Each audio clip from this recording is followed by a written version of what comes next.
In the grand tapestry of galactic civilization, where species measured their worth in technological advancement and computational power, there existed certain truths that no amount of quantum processing could overcome. Weather, as it turned out, didn't particularly care about your PhD in applied gravitonics. Thermax 7 sat in the outer reaches, like a jewel nobody wanted to wear. Beautiful, resource-rich, perfectly positioned in the habitable zone, and absolutely determined to kill anything that tried to settle on its surface. The planet had seasons, technically speaking, though calling them that was like calling a tsunami a splash. For 8 months of the local year, Thermax 7 was paradise. Gentle breezes, moderate temperatures, stunning bioluminescent forests that stretched toward skies of perpetual purple. Then came storm season, and Paradise remembered it had anger management issues.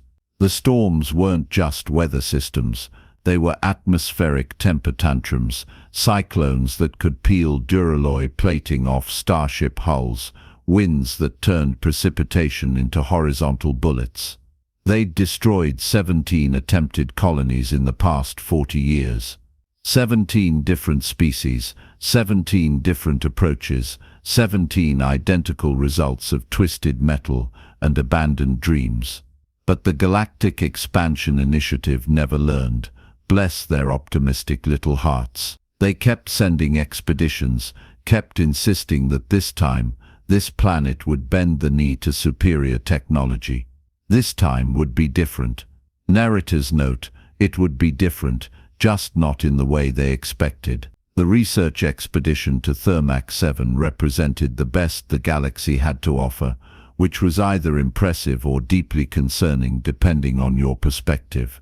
The Vrelians brought their molecular engineering expertise, capable of creating materials that could theoretically withstand a supernova's sneeze. The Korthax contributed gravitational manipulation technology that could anchor a mountain to bedrock. The Pinnock species offered computational power that could model weather patterns down to individual water molecules. And then there was Marcus Chen, human, who brought a toolbox and what his colleagues politely termed rustic sensibilities. The expedition had established base camp in one of Thermax 7's massive clearings, surrounded by the towering Kelvac trees that dominated the landscape. These weren't your garden variety timber. Kelvac trees grew 300 meters tall, with trunks thick enough to hollow out and park a shuttlecraft inside. They'd survived millions of years of Thermax 7's tantrums, but nobody on the expedition found that particularly relevant to their mission. Commander Thexler, a Vrelian whose crystalline carapace reflected the purple sky in prismatic patterns, oversaw the construction of their ground facilities with the confidence of someone who'd never been properly humbled by atmospheric phenomena. The main bunker was a masterpiece of over-engineering, walls composed of regenerating smart materials that could adapt to stress in microseconds. Force field generators hummed at each corner, ready to project gravitational barriers that would redirect wind around the structure like water around a stone. The calculations are flawless, the XLR announced to the assembled team, mandibles clicking with satisfaction. This bunker could survive a direct asteroid impact. A mere storm presents no challenge. Crix, the Korthax engineer, whose 6 arms were currently manipulating 3 separate holographic displays, chittered agreement.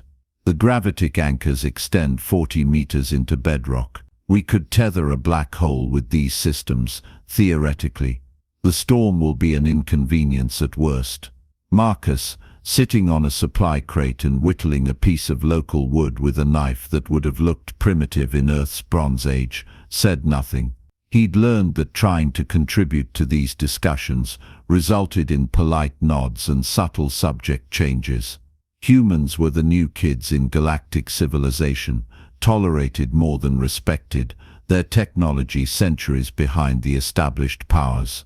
The Pinnock's meteorologist, a floating gas entity named Whisper of Equations, pulsed with bioluminescent concern as it analyzed the incoming data. The storm system approaching exceeds our projections by significant margins. Recommend additional preparations. Additional. The XLR's laugh sounded like wind chimes in a hurricane. Whisper, we've over-prepared by factors of 10. The bunker's rated for forces 3 times what your worst-case models predict. Marcus stopped whittling. How accurate are those models? The pause that followed could have been measured with a calendar. The models, whisper of equations pulsed slowly, are based on extrapolations from observed data. The storm season's intensity varies by cycles we don't fully understand. So you don't actually know how bad it gets. We know enough, Crix interjected, arms folding in what Marcus had learned was the Korthak's equivalent of crossing your arms defensively. Our technology accounts for uncertainty. Marcus returned to his whittling. Sure, I'm going to build something up in those trees, just in case. The silence this time was different. You could almost hear the collective internal sigh of a team trying to be culturally sensitive to the humans' adorable lack of understanding. Marcus, the XLR began, using the gentle tone one reserves for explaining obvious concepts to children. Structures in the trees would be exposed to the full force of the wind. The ground-based bunker design specifically minimizes profile and maximizes anchoring. It's basic structural engineering. Is it? Marcus stood, pocketing his knife and the small wooden figure he'd been carving. I'll stay out of your way, just building myself a backup plan. Over the next 3 days, while the rest of the expedition added redundant systems to already redundant systems, Marcus worked in the Kelvac trees. He'd selected a grove where 5 of the massive trees grew in a rough pentagon, their branches intertwining in the canopy layer about 60 meters up. Using locally sourced timber and cable he'd fabricated from plant fibers, he began construction. The other expedition members watched with the fascination typically reserved for anthropological studies. The human was building a box, in a tree, with rope and wood. During breaks, they'd gather and offer commentary. It's quaint, said Thexlar. Statistical probability of survival in that structure approaches 0, calculated whisper of equations. At least he's happy, Crix offered charitably. Humans need hobbies to maintain psychological health. We should be supportive. Marcus, currently suspended by a harness and securing a crossbeam with knots that would have made a sailor weep with joy, pretended not to hear. He'd gotten good at that. The design taking shape wasn't just a platform in the trees. It was a flexion system, a 3-dimensional web of tension and give, anchored to all 5 trees at multiple points. The main structure could move independently on its cables, absorbing and distributing force through controlled sway. Every joint was designed to flex. Every connection point allowed degrees of freedom. He wasn't fighting the wind. He was preparing to dance with it. The floor was actually 3 layers, a rigid inner platform for stability, a middle layer of flexible material that could deform and return, and an outer deck secured with tension cables rather than rigid fasteners. The walls were wooden, yes, but arranged in overlapping scales that could shift slightly, bleeding off pressure rather than resisting it absolutely. The roof was peaked steep, offering no flat surface for wind to grab and pull. By the 4th day, as the sky began its slow shift from purple to an angry bruise yellow that signaled the storm's approach, Marcus had completed his treehouse. It looked like something from a children's adventure story, all rough-hewn timber and rope bridges hanging 60 meters above ground in a forest of giants. The bunker, by contrast, looked like it could survive the heat death of the universe. Force fields shimmered at the corners, gravitic anchors pulsed with barely contained power, and every surface gleamed with smart materials ready to adapt to any threat. The expedition team ran final checks with the satisfaction of people who'd thought of everything. Marcus, the XLR called out. "The storm arrives in approximately 3 hours. You're welcome to shelter in the bunker. There's plenty of room and your construction, while charming, isn't designed for this."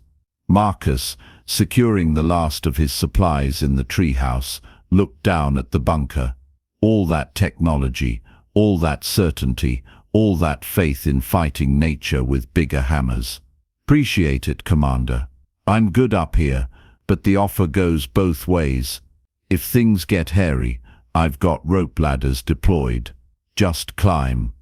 The laughter was polite but unmistakable. The image of them abandoning their fortress for a wooden box in the trees was apparently hilarious. "We'll keep that in mind," Crix said, arms rippling with amusement. "Good luck, Marcus." "You too." The storm announced itself an hour before arrival, with a sound like the planet clearing its throat. The wind, which had been playful and mild, developed an edge. The sky completed its color shift to yellow-green, clouds rolling in like an invading army. The bioluminescent forest began its own preparations, the Kelvac trees' leaves folding into protective positions, their trunks secreting a slick resin that would help shed water and reduce friction. The expedition team sealed themselves in the bunker, force fields activated with a satisfying hum. Gravitic anchors engaged, creating a cone of altered gravity that would redirect wind and projectiles. Inside, comfortable and confident, they monitored external conditions on holographic displays. Marcus sat in his treehouse on a wooden chair he'd carved, drinking coffee from a thermos, watching the storm roll in with the calm of someone who'd seen this movie before. Different planet, same principle. You don't fight a hurricane, you bend. The storm hit like a freight train, driven by an angry god having a bad day. Wind speeds went from 15 kilometers per hour to 200 in the span of minutes. The rain didn't fall so much as attack horizontally, each drop hitting with enough force to bruise exposed skin. The Kelvac forest became an ocean of thrashing timber, trees bending and swaying in patterns that looked chaotic but were actually centuries of evolutionary refinement. In the bunker, alarms began chirping, minor at first. The force fields were compensating for wind speeds beyond predicted parameters, but within design tolerances. No problem. This was why they'd over-engineered everything. The wind hit 300 kilometers per hour. Force field generators began cycling faster, drawing more power, creating a gravitational bubble that pushed back against the storm. Except the storm didn't care about being pushed. It simply went around, finding angles, creating pressure differentials, turbulence that battered the bubble from constantly changing directions. "Fields holding at 93% efficiency," Crix reported, though his arm movements had taken on a nervous quality.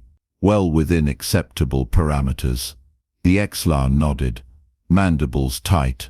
Outside the bunker, the holographic displays showed a nightmare landscape. Debris tore past at terminal velocity.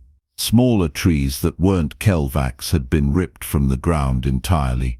The rain had achieved a density that made it indistinguishable from a solid wall of water.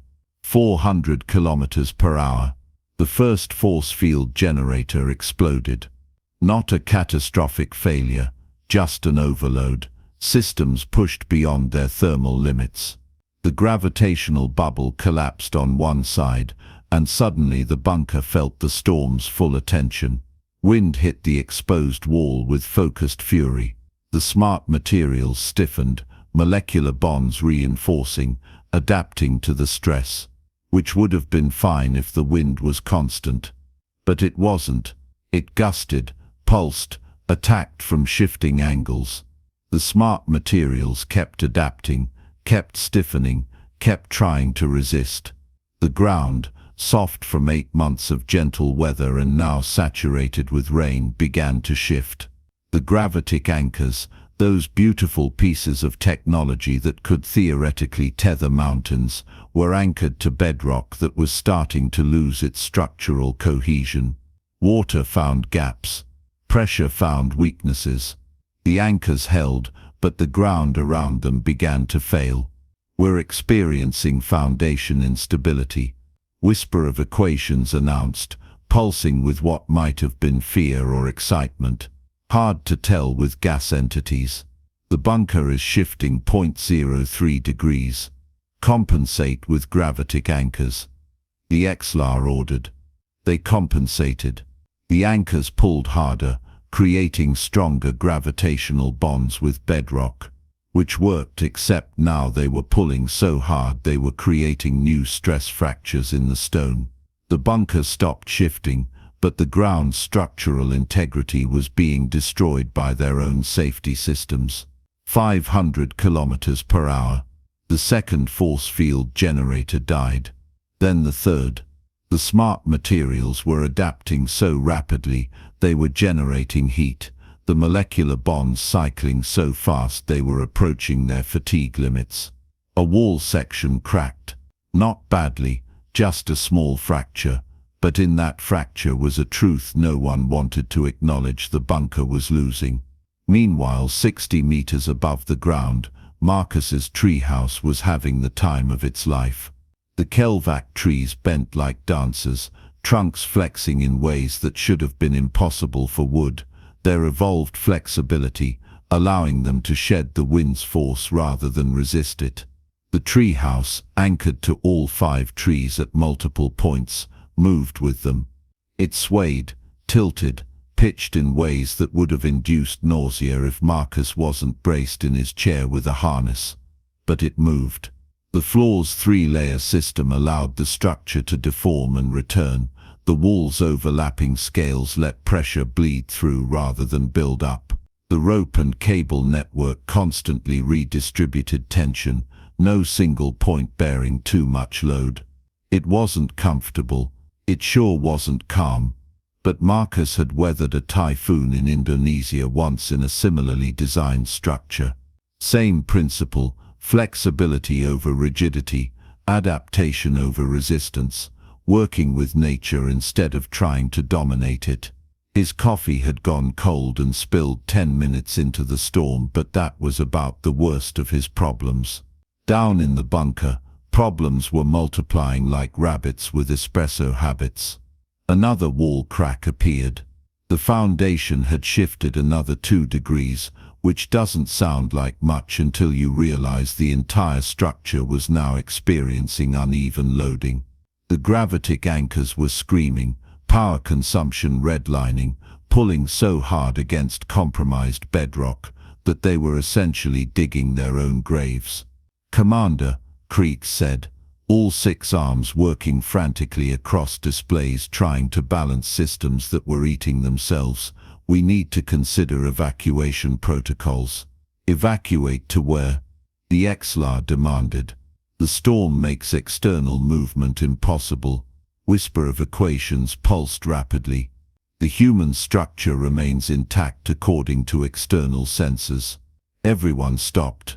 The idea hung in the air like a bad smell. Abandon their technological marvel, their fortress of science and engineering, for a wooden box held together with rope. The pride took a moment to swallow. Then the 4th force field generator exploded, taking out primary power conditioning, and pride became a luxury they couldn't afford. "Prepare for emergency evacuation," the XLR ordered, mandibles clicking in a pattern that Marcus would have recognized as profound embarrassment. Getting from the bunker to the treehouse in a 500 km/h storm was less evacuation and more controlled disaster. Marcus, monitoring the bunker's distress from a small radio unit he jury-rigged, had already deployed his rope ladder system. It wasn't elegant, but he'd weighted the lines and anchored them to the ground near the bunker entrance, creating a guideline that could, theoretically, be followed up to the treehouse. The expedition team emerged from their failing fortress into pure chaos. The wind tried to rip them away immediately. The XLR, crystalline carapace covered in smart material shrouding for protection, grabbed the rope line and began climbing. The Vrelian had multiple limbs designed for their high-gravity homeworld, which helped, but climbing a rope in a hurricane is climbing a rope in a hurricane. Crix came next, 6 arms doing the work of 12, fighting his way up the line, hand over hand over hand over hand over hand. Whisper of equations simply floated, though floated implied calm, and what the gas entity actually did was get blown directly at the treehouse like a sentient balloon, slamming into the wooden platform where Marcus hauled them inside. The climb took 30 minutes that felt like 30 hours. One by one, the expedition team dragged themselves into Marcus's wooden sanctuary, collapsing on the floor in various states of distress and disbelief. Outside, the storm continued its rampage. Below, the bunker had now tilted a full 10 degrees, force fields completely offline, smart materials exhausted, gravitic anchors winning their fight with the bedrock by destroying it entirely. Inside the treehouse, crammed together in a space designed for one human and maybe some supplies, the expedition team experienced their structure's approach to storm survival. It swayed. Oh, did it sway? The whole platform pitched and moved with the trees, creating a motion that triggered every motion sickness response their various biologies possessed. But it held. The walls flexed but didn't break. The floor deformed but returned. The rope network sang with tension but maintained integrity. Marcus had anchored emergency handholds throughout the interior, and everyone clung to them like drowning sailors to driftwood, but they were alive, dry, and relatively safe. "This is horrifying," Crix managed, arms wrapped around 3 different handholds. "This is impossible," the XLR corrected, crystalline eyes wide. The stress on this structure should have caused cascading failure. The motion alone should have torn the connections. "The motion is the point," Marcus said, checking one of the exterior cable tensions through a small window. "You built rigid. Rigid is strong until it's not, then it's catastrophically weak. This flexes, gives with the force instead of fighting it. The trees figured it out millions of years ago. I just copied their homework." Whisper of equations pulsed thoughtfully. "The structural engineering principles are sound but counterintuitive to modern design philosophy. We optimize for resistance to force. And that works great in space," Marcus agreed. "Controlled environments, predictable stresses. But down here, on planets with weather that wants you dead, sometimes primitive is better. Sometimes you need to remember that nature's been solving these problems longer than we've had mathematics to describe them." The storm raged for another 6 hours. 6 hours of swaying, creaking, constant motion that made everyone except Marcus profoundly miserable. But 6 hours they survived, crammed together in a wooden box 60 meters above ground, while below their technological fortress slowly tore itself apart. When the storm finally passed, transitioning from apocalyptic rage to sullen grumbling to eventual calm, the expedition team emerged from the treehouse to survey the damage. The rope ladders Marcus had deployed were gone, torn away at some point. He lowered new ones, and they descended into a transformed landscape. The Kelvac trees stood tall, their flexibility having saved them once again.